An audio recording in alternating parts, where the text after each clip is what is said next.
Bismillahirrahmanirrahim. Assalamualaikum warahmatullahi wabarakatuh. Alhamdulillahi ala ni'amih wa syukru lahu ala taufiqihi wa amtinani.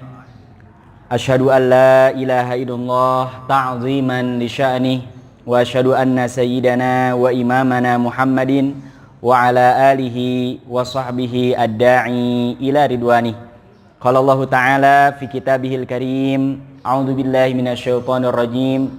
Ya ayyuhalladzina amanu taqullaha haqqa tuqatih wa la tamutunna illa wa antum muslimun.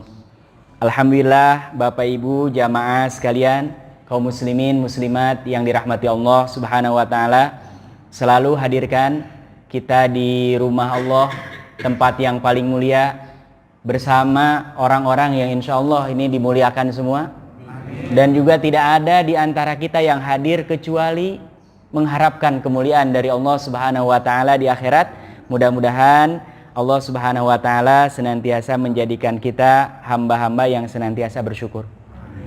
Shalawat dan salam kita perbanyak sampaikan kepada uswah qudwah teladan kita, yaitu Rasulullah sallallahu alaihi wasallam.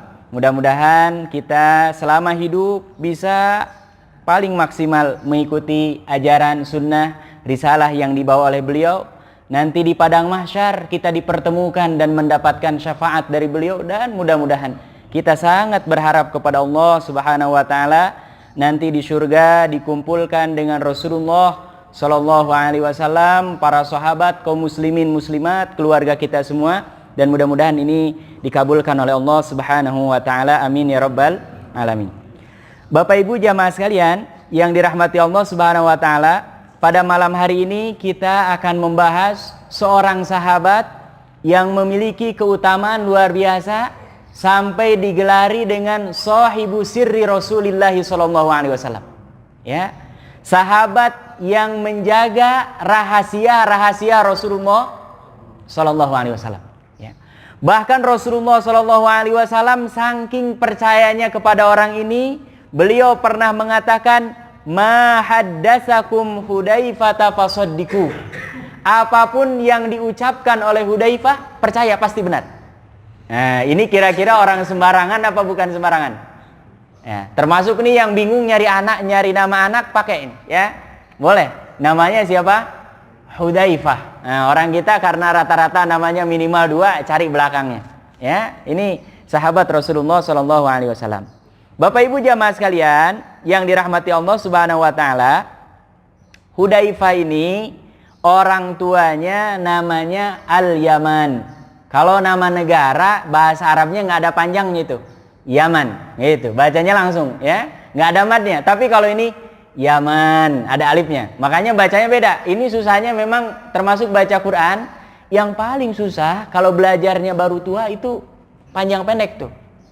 Ya. Karena kita biasa Muhammad, salah itu. Karena nggak ada apa? Alifnya Muhammad. Gitu. Ya, termasuk Rasul dengan Rusul itu baca Quran banyak yang susah. Kenapa? Karena di antara perbedaan bahasa Arab ada panjang pendek. Kalau bahasa Indonesia nggak ada panjang pendek. Namanya Ahmad mau dipanggil Ahmad, Ahmad, Ahmad juga bisa semua, ya kan? Kalau bahasa Arab itu bisa salah bisa benar, ya, apalagi dalam baca Al-Quran. Nah, ini nama bapaknya Al-Yaman, panjang. Asli sebetulnya orang Mekah, tapi karena kebiasaan orang Arab pada saat itu senantiasa berperang, kampungnya diserang, kemudian membuat dia terpaksa harus pindah ke kota Yathrib, Madinah, sebelum hijrahnya Rasulullah Shallallahu Alaihi Wasallam. Nah, di Yathrib ini Al-Yaman dia tinggal, ya, dengan Bani Al-Ashal, kemudian nikah dengan putri di kampung itu. Tapi walaupun sudah tinggal di Yathrib, sering bolak-balik ke kota Mekah. Nah, dari bolak-balik ke kota Mekah ini mendengar kabar bahwasannya Rasulullah SAW Muhammad membawa risalah baru, dan bapaknya dengan ibunya termasuk orang yang duluan masuk Islam. Ya, nah, makanya ini termasuk safar kita ini kalau bisa ya pulang kampung kemana mampir yang kira-kira kita bisa dapat apa? Tambahan hidayah gitu. Kalau tahu ada pesantren, ada kiai, walaupun hanya silaturahim, ya. Karena ini seperti Al-Yaman ini, walaupun dia tinggal di Madinah, bolak-balik ke kota Mekah, ya, nah, itu mendapatkan hidayah karena sering berkumpul dengan orang, bahkan mendengar bahwasannya ada seorang yang namanya Muhammad membawa risalah baru. Yang namanya orang tuanya Muslim, ini berpengaruh kepada siapa? Anak. Ya, jadi Hudzaifah ini masih kecil, tapi sudah masuk Islam. Bukan karena langsung bertemu dengan Rasulullah SAW, tapi karena terbawa dan terpengaruhi oleh siapa? Orang tuanya. Ya, dan dari sini para ulama menyebutkan kalau anak kita ingin soleh, ya sebetulnya yang paling pengaruhnya besar itu di rumah. Gitu. Makanya banyak orang tua ini pandemi di pesantren. Ya, perasaan jarang ada dari gurunya bilang tidur terus gitu. Tapi pas di rumah ternyata apa? Ngeluhnya tidur terus. Ya di pesantren ada program, ada acara, ada aturan. Gak bisa siapapun harus mengikuti apa? Aturan. Sedangkan di rumah umumnya orang tua, ya kan? Kita kadang-kadang mau bikin aturan juga apa? Kasihan. Ya, padahal sebetulnya ini anak akan baik hafalannya terjaga kalau di rumahnya rapi. Karena di pesantren ini hanya uji coba, di rumah ini yang sebetulnya. Kalau dia bisa rutin menjaga hafalan, baca Al-Quran, insya Allah itu dia. Tapi kalau di pesantren karena memang aturannya seperti itu, ya. Nah, ini orang tuanya Muslim, dia juga menjadi Muslim, dan selalu dalam dirinya ini karena belum pernah berjumpa dengan Rasulullah SAW, ingin sekali berjumpa dengan siapa? Rasulullah. Ini kita kalau ditanya mau nggak berjumpa dengan Rasulullah? Punya amalan apa, Mas? Ya kan? Ketemu gubernur, ketemu wali kota aja nggak sembarangan. Sembarangan apa sembarangan? Pasti lihat siapa ini, ya kan? Tapi kalau ketemu dengan Rasulullah, yang penting kita ikut aja risalahnya udah. Amalkan sunnah-sunnahnya, perbanyak membaca sholawat, ya. Apapun yang disampaikan oleh Rasulullah, kalau saya yakini kebenarannya. Itu insya Allah walaupun kita belum pernah berjumpa langsung di dunia, ini akan menjadi bukti di hadapan Allah Subhanahu wa Ta'ala. Ya, seperti banyak ini. Ustadz gimana ini? Saya nggak belajar bahasa Arab, enak orang Arab dong. Nanti di kuburan manrobuka, dia udah ngerti. Ya kan? Mau dia orang Arabnya fasih banget, kalau nggak beriman nggak bisa jawab. Karena yang membuat orang bisa bergerak lidahnya bukan karena dia bisa atau tidak bisa, tapi yang menjadi faktor adalah apa? Keimanan dengan amal soleh. Jadi walaupun dia orang Arab, ya nggak bisa. Semacam Abu Jahal, Abu Lahab, kurang apa bahasa Arabnya? Tapi nanti kata Rasulullah, kalau orang yang nggak beriman, begitu dia masuk ke liang lahat ditanya man rabbuka, jawabannya seperti orang yang agak-agak miring gitu. Kata Rasulullah, la adri. Padahal dia pintar mungkin di dunianya, nggak bisa jawab. Kenapa? Karena yang menjawab adalah apa? Keimanan. Ini juga nanti kita nggak pernah bertemu dengan Rasulullah, Rasulullah akan tahu kenal kita. Dari mana kenalnya? Di antaranya nih bekas-bekas wudhu kita. Ya, makanya jaga wudhu. Orang kalau terjaga wudhu berarti setelahnya terjaga sholatnya. Jangan berharap kalau yang nggak pernah wudhu, nggak pernah sholat, ya, ingin berjumpa dengan Rasulullah, apalagi diakui sebagai umat Rasulullah Sallallahu Alaihi Wasallam, nggak mungkin. Ya, ini masya Allah Hudzaifah, anak kecil, ya, selalu diceritakan oleh orang tuanya bagaimana Rasulullah Sallallahu Alaihi Wasallam kabarnya, dan para sahabat itu hafal betul sampai ubannya Rasulullah hafal. Ini kita aja nggak mungkin siapa di sini yang sampai orang tuanya hafal segalanya. Makanan kesukaannya, nomor sendalnya berapa, kalau sarung sukanya warna apa, ada nggak yang sampai kayak gitu? Ada. Itu kalau sahabat saking cintanya kepada Rasulullah sampai ubannya aja mereka hitung, ya. Sampai kalau Rasulullah itu jalannya seperti apa itu diriwayatkan oleh para sahabat. Ini benar-benar menunjukkan kalau mereka itu mahabbahnya mahabbah shadiqah. Cintanya itu betul-betul cinta tanpa syarat. Kalau kita kan rata-rata cintanya apa? Bersyarat. Yang bersyarat itu. Kalau para sahabat enggak. Kalau ini dari Rasulullah, dari Allah, apapun dikerjakan. Nah, ini termasuk nanti nih kisahnya Hudzaifah, ya. Akhirnya Allah Subhanahu wa taala perkenankan bertemu dengan Rasulullah sallallahu alaihi wasallam ketika ikut dengan orang tuanya musim haji pergi ke Mekah. Ya. Jadi orang Arab jahiliyah sebelum ada syariat haji seperti kita sekarang, itu mereka menunaikan haji. Ya. Hanya beda dalam hal-hal yang detailnya, termasuk pada saat itu di kota Mekah sudah banyak patung-patung depan Ka'bah. Kalau berdasarkan riwayat, ketika Fatu Mekah kurang lebih sekitar Ka'bah ini ada 360 patung yang awal-awal Rasulullah sebelum Fatu Mekah belum dihancurkan karena belum kuat. Ya, dan banyak pada saat itu sahabat yang dulunya juga sama menyembah patung. Nah, maka ketika Fatu Mekah dihancurkan semua sampai tidak ada yang tersisa sedikit pun. Gitu. Datang ketemu dengan Rasulullah sallallahu alaihi wasallam, langsung bertanya, "Amuhajirun ana am ansariyun ya Rasulullah?" Nah, ini jawabannya ya. Rasulullah sallallahu alaihi wasallam ditanya, "Wahai Rasulullah, ini sahabat ini kan ada dua.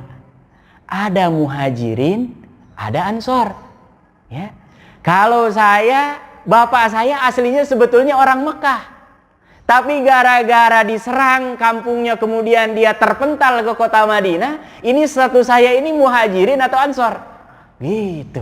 Masya Allah. Ini anak kira-kira cerdas apa enggak? Cerdas ya.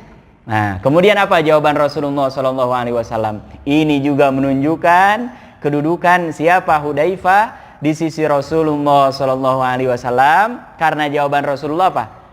In syi'ta kunta minal muhajirin. Kalau engkau mau termasuk golongan muhajirin enggak apa-apa. Wa in syi'ta minal ansar. Kalau engkau mau jadi golongan ansar juga tidak apa-apa, ya kan? Ini berarti sahabat yang mulia Hudzaifah memiliki keutamaan yang luar biasa di sisi Rasulullah sallallahu alaihi wasallam. Tapi akhirnya ya kata Hudzaifah, faqala bal ana ansariyun ya Rasulullah. Kalau boleh milih, kalau itu ya sudah, saya menjadi apa? Golongan ansor ya. Dan ansor ini memiliki keutamaan luar biasa. Saudara-saudaranya yang muhajirin nggak punya tempat tinggal, bahkan sebagian ada yang meninggalkan keluarganya, ada yang istrinya diajak nggak mau ya, karena masih belum memeluk Islam, ada yang anaknya, ada yang bapaknya, berbagai macam. Akhirnya ditaakhikan oleh Rasulullah SAW, yang muhajir ini tinggal di rumah-rumah kaum ansor. Makanya ini perjuangan mereka dan pahala mereka serta kedudukan mereka besar di hadapan Allah Subhanahu wa taala ya. Nah, ini kisah awal bagaimana Hudzaifah, seorang sahabat yang masih kecil ya, ketemu dengan Rasulullah sallallahu alaihi wasallam. Ceritanya berjalan, Rasulullah sallallahu alaihi wasallam hijrah ke kota Madinah. Waktu itu sebelum hijrah namanya apa? Yasrib ya. Setelah Rasulullah hijrah jadi kota apa? Al-Madinah ya, Al-Madinah. Kemudian Hudzaifah ini sahabat Rasulullah sallallahu alaihi wasallam yang tidak ikut perang. Ya. Dan orang di kalangan para sahabat yang sama sekali tidak pernah ikut perang itu bisa dihitung jari. Karena apa? Mereka punya istri, punya anak, punya orang tua ya. Boleh jadi waktu-waktu perang tertentu ada yang mereka mendapatkan apa? Uzur boleh tidak ikut perang. Gitu, ya. Dan ini satu-satunya perang yang tidak ikut Hudzaifah hanya satu, perang Badar. Dan ini perang pertama. Dan orang yang ikut perang Badar itu mendapatkan keutamaan luar biasa. Tapi kata Hudzaifah, saya tidak ikut perang Badar itu bukan karena penakut. Ya kan? Karena orang yang namanya perang sebetulnya dia secara tidak langsung kemungkinan besar akan umurnya panjang apa pendek? Ya pendek ya kan? Apalagi dulu perangnya beda dengan sekarang. Kalau perang sekarang kan jarak jauh, tinggal ketik apa? Remote ya kan? Bahkan sekarang mungkin sudah ketik pakai HP, sudah ada aplikasinya, udah kalau tek, nah di mana hancur bom, Nah, dulu nggak berhadapan-hadapan, ya. Kemudian kata Hudzaifah, ketika terjadi perang Badar, ana wa abi kharijal Madinah. Saya dengan bapak saya posisinya sedang berada di luar kota Madinah, dan memang nggak ada rencana perang Badar ini, ya. Kemudian ketika mereka Hudzaifah dengan bapaknya ini mau masuk ke kota Madinah, ditahan oleh orang-orang Quraisy.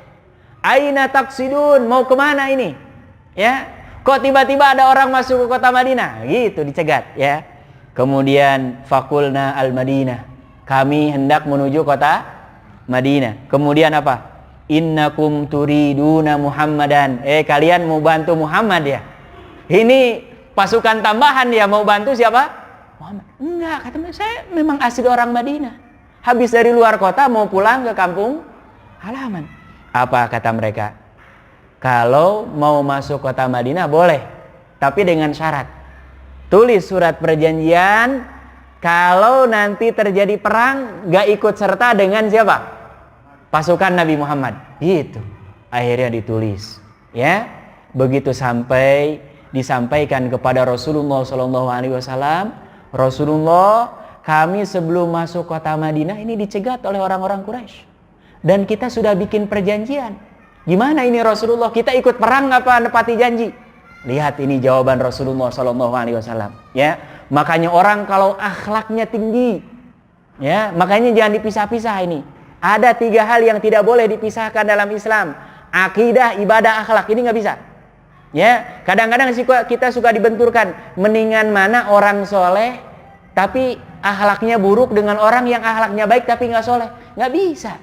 Ya, orang memang harusnya akidahnya murni, ibadahnya betul, akhlaknya juga baik, gitu, bagus. Ini kadang-kadang kita suka dibenturkan, mendingan pemimpin muslim yang nggak jujur apa mendingan yang non muslim? Orang kalau muslim dia berpegang kepada Islam pasti jujur. Karena tidak ada satu ayat pun yang membolehkan orang muslim apa? Nggak jujur. Kalaupun ada ya berarti dia apa? Oknum itu. Dia bukan Islamnya orangnya nih yang nggak mau mengajarkan apa? Mengamalkan Islam gitu. Ini kadang-kadang kita suka dibentur-benturkan itu tuh. Kayaknya mendingan yang non muslim tapi jujur daripada yang muslim tapi apa?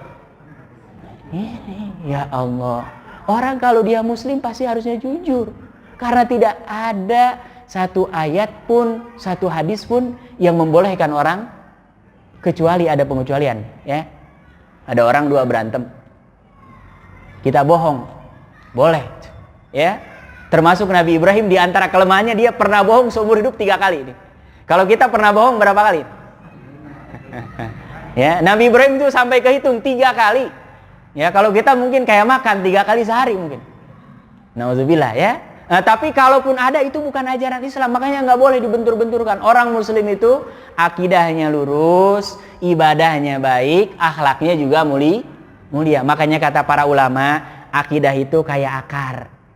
Ya, ibadah itu seperti batang pohon dengan ranting-rantingnya, akhlak ini buahnya.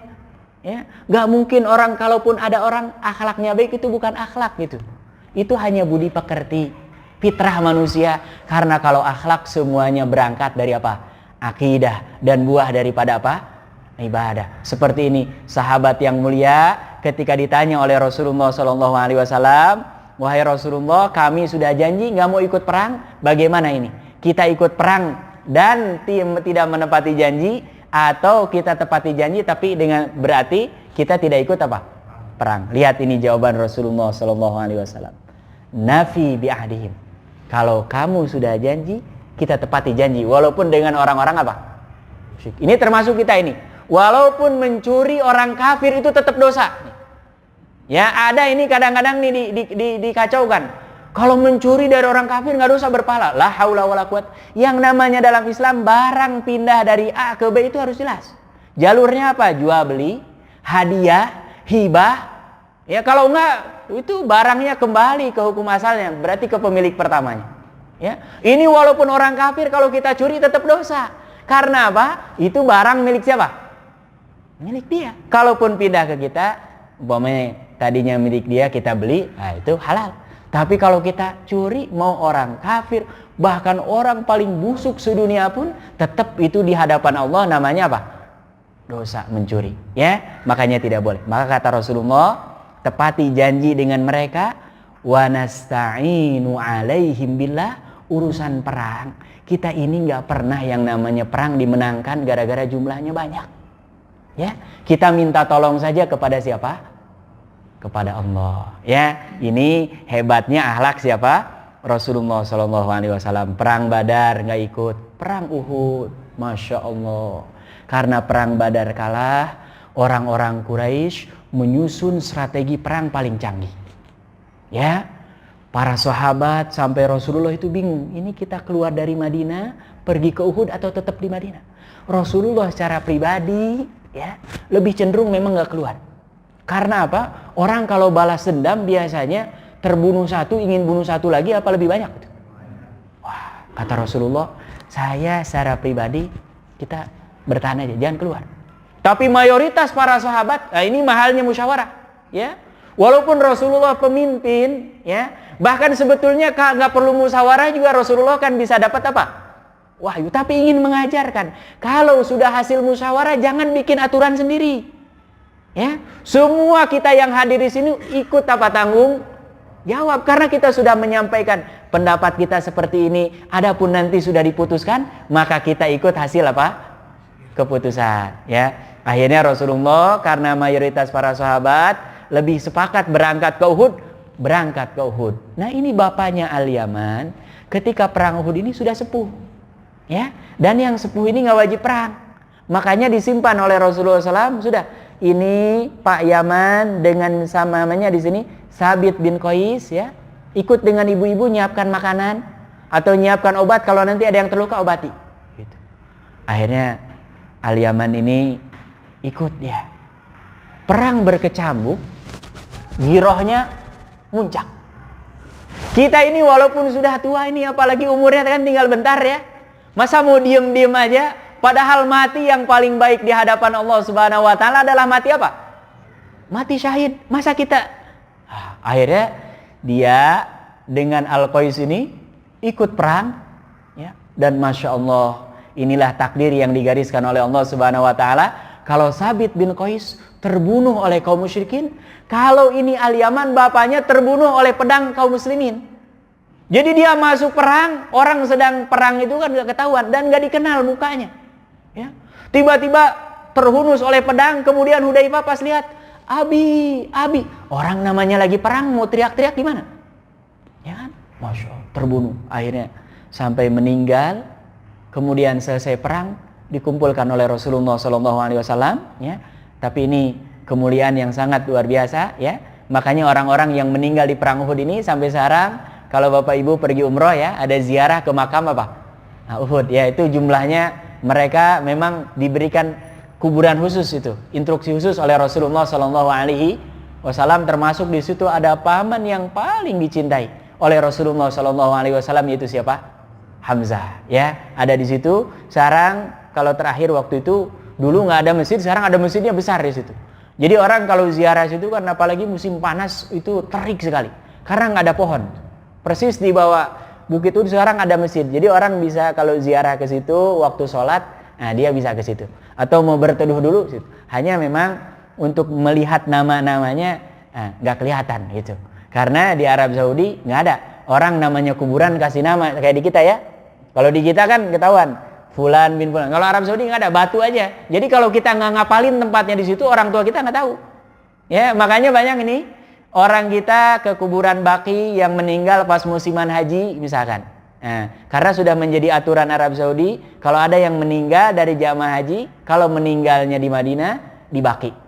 Kalau meninggalnya di Mekah, di Ma'la. Gitu. Kita kalau nggak ngapalin tempatnya letaknya di mana, nggak bisa ziarah dan kita ingin langsung dikubur, nggak bisa. Gitu. Karena mereka aturannya seperti itu. Gitu ya. Nah, ini dikuburkan, kemudian selesai panggil oleh Rasulullah SAW, wahai Hudzaifah, ya, karena bapakmu ini terbunuh dan tidak sengaja. Ya, sebetulnya ini sengaja tapi salah. Ya, dalam fikih nanti dibedakan. Ada salah tapi nggak sengaja, Ada salah tapi karena sengaja. Ini salah tapi sengaja apa nggak sengaja? Nah, sengaja kan memang dia bunuh. Kalau yang nggak sengaja itu, misalkan ada bapak di sini senang apa? Burung. Pakai apa? Ketapel atau pakai senapan gitu. Kita mengarahkan ke burung, tiba-tiba malah nyasar ada orang di seberang dan kena sampai mati. Nah, kalau ini kan kasusnya tujuan kita apa? Nembak burung apa nembak orang? Nembak burung tapi kena orang. Kalau tadi memang dia ingin bunuh tapi ternyata dia kaum muslimin. Makanya kata Rasulullah, wahai Hudzaifah, sebagaimana hukum yang berlaku kalau ada orang yang membunuh dan tidak diberlakukan kisos, maka dia harus membayar diyah. Ya, diyah itu 100 ekor unta. Ya, jadi ini berlaku ini. Dulu bahkan sebelum Islam pun orang-orang jahiliyah kalau ada yang terbunuh dan dimaafkan maka harus bayar 100 ekor unta. Berapa itu 100 ekor unta? Nah, ini kalau berlakukan di kita mendingan banyak yang dibunuh ini ya. Karena kemarin juga katanya daripada bayar mendingan diapakan itu. Malah dapat bantuan katanya. Nah, nauzubillah ya.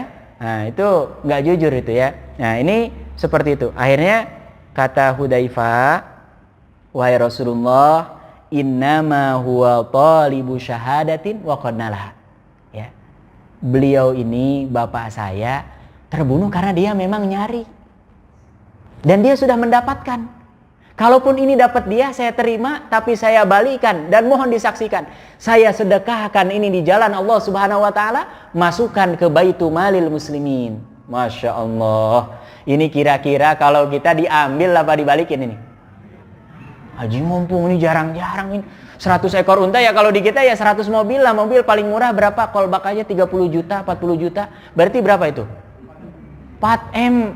Ini kalau kerja butuh berapa puluh tahun. Tapi kalau ini Hudzaifah enggak. Ya, ingatan akhiratnya lebih kuat daripada apa? Dunia. Kalau kita ini selalu yang diingatnya apa? Dunia yang dekat. Padahal dunia ini umurnya panjang apa pendek? Makanya dengan saudara berantem, dengan tetangga berantem. Apa yang diberantemkan? Gak ada orang berantem gara-gara ingin sholat duluan, gak ada. Ada gak suami istri berantem gara-gara umpamanya, saya ingin baca Qurannya 10 juz, kata istrinya jangan 1 juz aja, ada gak? Gak ada. Pasti yang bikin berantem itu apa? Dunia. Kurang garam, kurang gula, kurang apa lagi itu?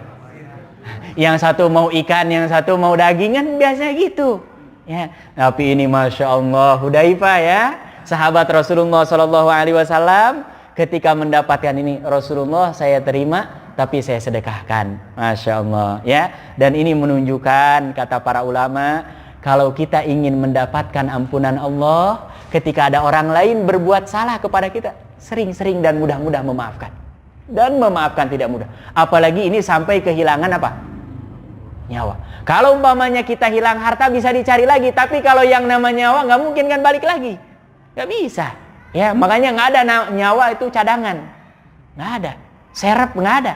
Ya, Masya Allah. Tapi ini Hudzaifah karena dia mengharapkan ampunan dari Allah, ridho dari Allah, apalagi ini terbunuhnya tidak sengaja dan bahkan bapaknya yang sebetulnya sudah dapat rukhsah untuk tidak ikut terjun langsung ke medan perang. Ya. Nah ini kisahnya bagaimana siapa ini Hudzaifah begitu ikhlas ya, begitu menunjukkan akhlak yang luar biasa ya, bahkan sampai Rasulullah SAW menyebutkan setidaknya Hudzaifah ini 3 punya kelebihan daripada sahabat-sahabat yang lain.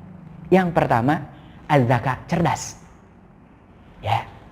Jadi ketika perang Khandaq, Bapak bayangkan kaum muslimin di Madinah jumlahnya belum banyak, diserbu oleh Ahzab. Ahzab ini oposisi gabungan. Jumlahnya 10.000, yang mimpin perang orang yang paling pandai pada saat itu Abu Sufyan, belum masuk Islam. Ya. Dan kaum muslimin Rasulullah sampai bingung ini gimana ini. Sampai kata Salman, kami di Persia termasuk punya strategi perang namanya apa? Gali parit. Gitu. Jadi kan orang kalau diserbu ada paritnya, dia kan nggak bisa lompat itu. Makanya dibikin parit, kalau kuda itu nggak bisa lompat. Itu tujuannya untuk apa? Bertahan dari penyerangan musuh. Akhirnya dipertimbangkan oleh Rasulullah SAW dan sepakat para sahabat, akhirnya digali parit. Nah inilah kisahnya yang sampai Rasulullah SAW saking laparnya itu diganjal perutnya pakai apa? Batu. Ya, sahabat yang lain satu, ini pemimpin dua. Kalau di kita kebalikan. Musim kayak gini, rakyat banyak yang melarat, pejabat banyak yang hartanya naik. Ini kan la haula wala minimal sebetulnya, minimal ya. Dia harus minimal punya simpati gitu. Ya. Walaupun kalau sekarang kan pejabat memang sudah ada gajinya kan, nggak bisa disalahkan. Tapi dalam kondisi kayak gini, masya Allah, harusnya ya minimal, ya Allah ini rakyat saya, dulu yang milih saya, dulu yang angkat saya, bantulah. Nauzubillah, apalagi ini malah ada yang jatahnya rakyat malah apa? Diambil. Ya, la haula, itu berat itu nanti hisabannya di hadapan Allah, apalagi berani ngambilnya sejumlah penduduk Indonesia. Itu saya nggak bisa membayangkan gimana nanti dia di hadapan Allah. Kita saja ini yang nggak punya jabatan apa-apa nih, mempertanggungjawabkan istri, anak ini nanti nangis-nangis di hadapan Allah. Makanya Al-Quran di surah Abbas itu menyebutkan yauma yafirul mar'u min akhi, kita punya adik, punya kakak, pas ketemu bakal lari semua. Kenapa? Takutnya apa? Kita punya dosa, punya kewajiban gak ditunaikan gitu. Wa ummihi wa abi, bahkan ibu, bapak yang kita lahir dari situ, pas ketemu bakal apa? Lari. Ini bayangkan, orang sedang dalam kondisi sulit, susah, bahkan ada yang tidak makan dia berani ngambil. Itu hisabannya di hadapan Allah. Azim, berat ya. Tapi orang yang tadi mereka tidak beriman, yahsabunahu hayyinan, menganggapnya ini kan hanya soal tanda tangan, ya, soal hanya transfer ke rekening aja, itu tidak akan lepas nanti dari hisaban Allah Subhanahu wa Ta'ala. Di dunia dia bisa bikin ini lepas, tapi di akhirat nggak ada, ya. Makanya orang Muslim nggak ada aji mumpung, ya. Orang Muslim yang ada setiap waktunya dia merasakan muraqabatullah, senantiasa dipantau oleh siapa? Oleh Allah, karena CCTV-nya. Kalau CCTV ini bisa mati nih kalau listriknya mati. Tapi kalau CCTV Allah nggak bisa. Ya, nggak bisa. Sekecil apapun. Sampai kita masuk ke lubang jarum dimanapun, itu semua lengkap ada catatannya di hadapan Allah Subhanahu wa Ta'ala. Makanya kita kalau yang pernah menzolimi orang, mengambil hak orang, selagi ada nafas nih, kita taubat, minta ampun kepada Allah. Mudah-mudahan dalam Islam ini ya, orang selama masih hidup, masih punya kesempatan untuk taubat, memperbaiki diri. Jangankan hanya ngambil yang kecil, termasuk ya, kalau ada yang misalkan kayak tadi, ngambil sampai MT, dia kalau mau taubat sungguh-sungguh, dikembalikan kepada yang haknya, itu akan diterima taubatnya oleh Allah Subhanahu wa Ta'ala. Ya, selesai perang Uhud, ya, kemudian perang Handak, ini diperintahkan oleh Rasulullah SAW dikepung selama 45 hari. Bapak bisa bayangkan nggak? Kita nggak boleh keluar dari masjid nih 45 hari. Kira-kira gimana? I'tikaf kemarin yang 10 hari ada yang kuat sama sekali nggak pulang? Nggak ada ya? Oh, belum berhasil itu, berarti harus tuh. Kita 10 hari aja padahal i'tikaf pahalanya besar ya. Termasuk nafasnya dihitung gitu. Ini bayangkan 45 hari parit, beli makanan nggak bisa, jual. Sampingnya Bani Quraidzah lagi orang Yahudi yang berkhianat. Masya Allah. Tapi para sahabat bertahan, ya. Bahkan itu kisahnya Jabir tuh ya, yang dia punya sepotong roti, kemudian undang Rasulullah, tapi Rasulullah bilang, sahabat, kita ini diundang oleh Jabir, kita makan-makan nih hari ini. Sahabat lagi pada lapar ya, senang lah, ya kan? Itu Jabir nangis dia. Ya, kalau kita kena bawang merah nangis. Gimana roti satu sahabat semua dipanggil, gimana baginya? Datang lagi kepada istrinya, gimana ini?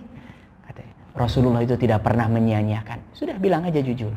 Akhirnya sampaikan kepada Rasulullah, Rasulullah hanya ada sedikit. Sebetulnya ini kita ingin dapat berkah, mengundang kau. Kata Rasul, sudah, gak usah banyak pikir, pulang, siapkan, nanti saya yang bagikan. Ya, siapkan aja yang ada. Ternyata dibagikan, dia lari ke dapur dengan istrinya. Ya, kita nikahan, undangan 1.000, yang datang 5.000, kira-kira gimana? Oh, itu kepala puyeng itu. Ya kan? Kepala puyeng gimana? Apalagi yang pakai catering ya. Kalau yang masak mungkin bisa kalau pakai catering nggak bisa. Ya Allah. Ini Jabir malu dia di belakang. Begitu selesai, dipanggil oleh Rasulullah SAW, wahai Jabir, ini ada sisanya, makan untuk keluargamu, kalau masih ada sisa bagikan. Astagfirullah, ini malah nambah. Inilah mujizat siapa? Rasulullah SAW, ya, mujizat Rasulullah SAW, ya. Ditugaskan ketika perang Khandaq ini 45 hari dikepung. Pas malam musim dingin, kata Rasulullah, siapa yang mau nanti jadi pendamping saya di surga?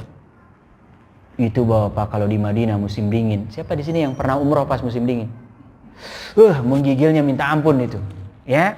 Padahal kita sekarang sudah dikepung hotel itu bisa dibayangkan dulu kalau angin langsung, ya.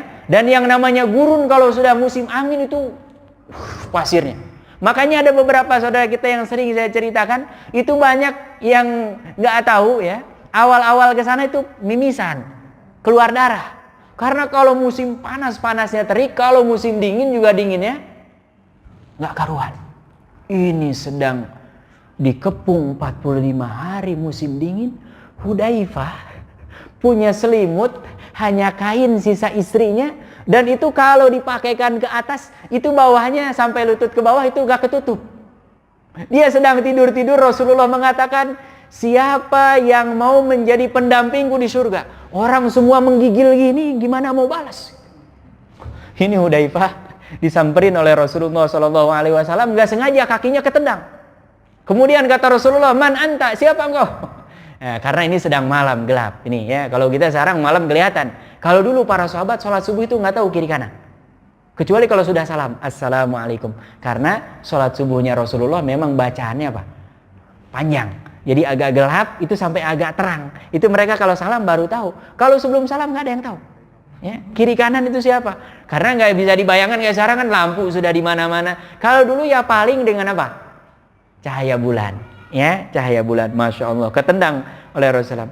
Hudzaifah ya Rasulullah. Oh Hudzaifah, engkau saya tugaskan berangkat masuk menyelinap ke musuh, dan dia harus nyebrang parit. Malam sedang dingin. Apa kata Hudzaifah? Naam ya Rasulullah. Iya, dia sebetulnya berat, tapi ini yang memerintahkan siapa? Ini juga kita nih, ya. Kalau Allah, kalau Rasul itu berangkat aja, nggak usah takut. Kata Hudzaifah, itu malam yang dingin, tiba-tiba badan saya jadi hangat. Ini dari mana ini? Dari mana? Padahal dulu nggak ada penghangat, ya. Kalau di kita kan ada AC ini pendingin, ya. Di negara-negara Eropa yang musim panas itu, musim dingin itu ada penghangat di ruangan. Masya Allah. Kata Hudzaifah, nggak tahu itu dinginnya jadi hilang. Dia berangkat. Tapi kata Rasulullah, ketika dia mau menyeberang parit, jangan bicara sedikit pun dan jangan lakukan apapun sampai datang kepada saya. Allahu Akbar. Disinilah yang tadi disebutkan. Ini anak cerdas.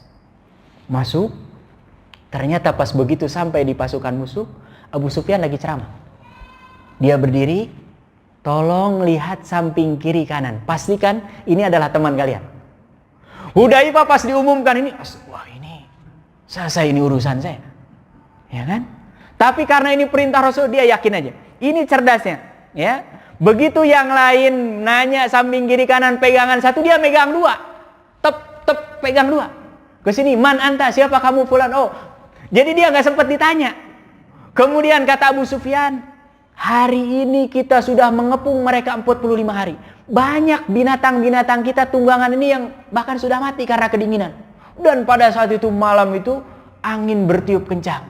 Tambah lagi ada pertolongan Allah Subhanahu wa taala, terjadi clash komunikasi antara Bani Quraisyah, orang-orang Yahudi ini, karena ada seorang di antara kepercayaan Abu Sufyan itu yang tiba-tiba dia masuk Islam. Jadi dia lempar surat, ya, ke paritnya ke kota Madinahnya Rasulullah SAW. Kemudian dia mengatakan, wahai Muhammad, saya ingin masuk Islam, tolong jemput saya di parit. Karena Rasulullah firasatnya kuat dan dibimbing, dijemput dan dia masuk Islam. Kemudian dia inilah yang memecah, datang kepada Bani Quraisyah. Kalian tahu saya kan? Ya. Ini nanti orang-orang Quraisy dia bakal kabur nih pulang. Percaya nggak? Nggak. Makanya kalau kalian masih mau perang dengan mereka, bikin strategi, suruh 10 orang mereka ikut dengan kalian. Sehingga kalaupun mereka nanti kabur, masih ada jaminannya berapa? 10.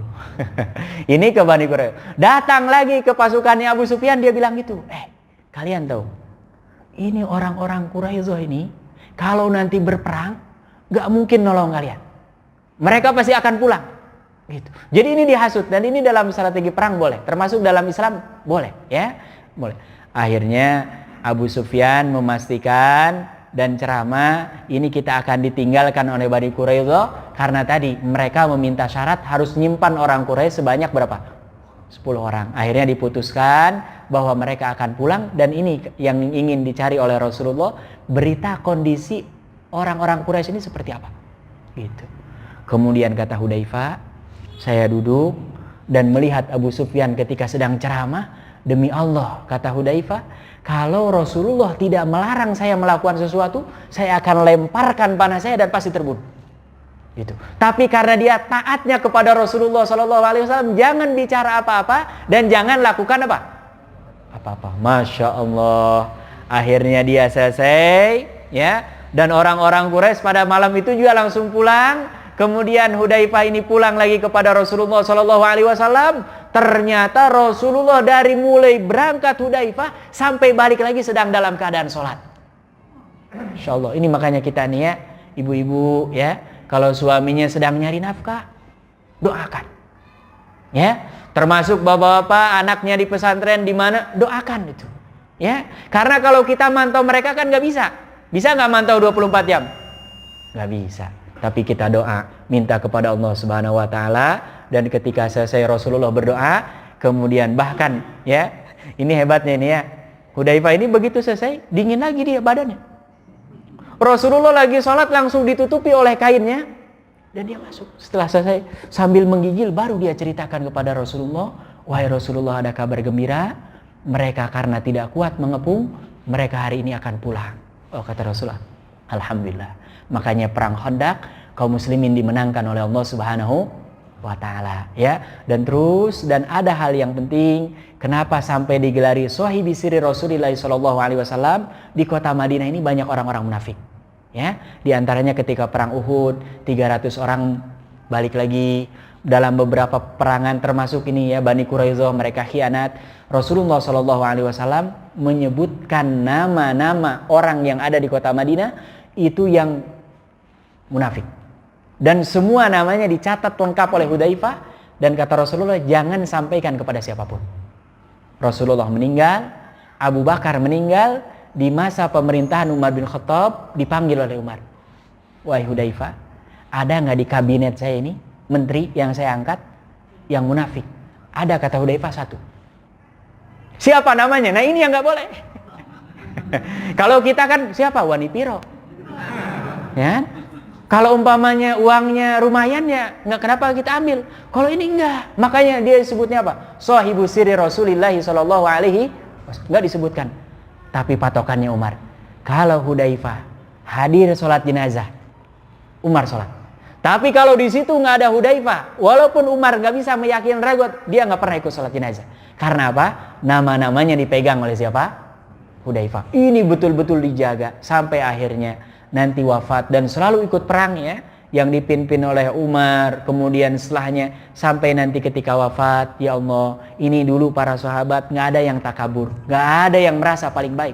Apalagi ketika hadarul maut, sakaratul maut, yang mereka ingat justru adalah kekurangan-kekurangan. Siapa di antara mereka mau setinggi apapun, sehebat apapun, pasti memiliki apa? Kekurangan. Dia ketika ajalnya menjemput, ya, kemudian dia hendak mati, ya, mengatakan kepada para sahabatnya, tolong kain kafan yang digunakan untuk saya jangan yang mahal-mahal. Karena kalau saya ini baik di hadapan Allah Subhanahu wa taala, kain kafan ini nggak ada gunanya, nanti Allah akan berikan yang lebih baik. Tapi kalau ini lihat hebatnya ya, tawadunya, kalau saya ini buruk, ya kain kafan itu juga akan nanti hancur. Sayang-sayang kalau yang mahal-mahal. Masya Allah, sambil nafasnya keluar, ya, dia mengatakan, Habibun ja'a bisyauqin, ya, seorang kekasih yang datang kepada kekasihnya dengan membawa kerinduan. Maksudnya dia sudah ingin berjumpa dengan siapa? Rasulullah SAW berjumpa dengan janji-janji Allah Subhanahu wa taala di alam kubur. Walaupun ukurannya 1x2, tapi orang-orang yang beriman itu akan lapang, ya. Makanya disebutnya dalam doa kita, raudhah min riyadil jannah. Coba cek kemana-mana, nggak ada taman ukuran 2 meter itu, nggak ada. Yang namanya taman selalu apa? Luas, minimal nampung orang banyak gitu. Makanya ini kita berdoa, mudah-mudahan belajar dari Hudzaifah, kalau yang punya rahasia jaga. Dan kalau rahasia sudah bukan 2 orang, sudah nggak mungkin rahasia lagi tuh. Ini Bapak ya rahasia, tolong jangan. Kalau banyak kayak gini udah bukan rahasia. Rahasia ini hanya 4 mata tuh. Kalau sudah lebih, udah nggak mungkin itu. Ya. Nah, kalau kita apalagi rahasia umat, kehormatan seseorang, ya, harta seseorang, ini harus betul-betul kita jaga. Nah, dengan itu bukan hanya kita menjaga, tapi kita mendapatkan pahala dari Allah Subhanahu wa ta'ala, yang boleh jadi itu pahalanya akan besar di sisi Allah Subhanahu wa ta'ala. Mudah-mudahan kita yang punya amanah kuat untuk menjaga, ya. Kemudian mudah-mudahan kita senantiasa istiqomah di jalan yang diridhoi oleh Allah Subhanahu wa ta'ala. Dan pastikan tidak boleh ada di antara kita yang merasa lebih baik daripada yang lain. Di dunia ini sama, kita dari siapapun, sampai dari orang yang jahat pun kita belajar, tapi bukan belajar keburukannya, tapi kita belajar mudah-mudahan terhindar dari keburukan orang itu, gitu ya. Ini saja kita ucapkan alhamdulillahirabbil alamin, dan kita akhiri dengan membaca doa kafaratul majlis. Subhanakallahumma wa bihamdika asyhadu an la ilaha illa anta astaghfiruka wa atubu ilaik. Wassalamualaikum warahmatullahi taala wabarakatuh.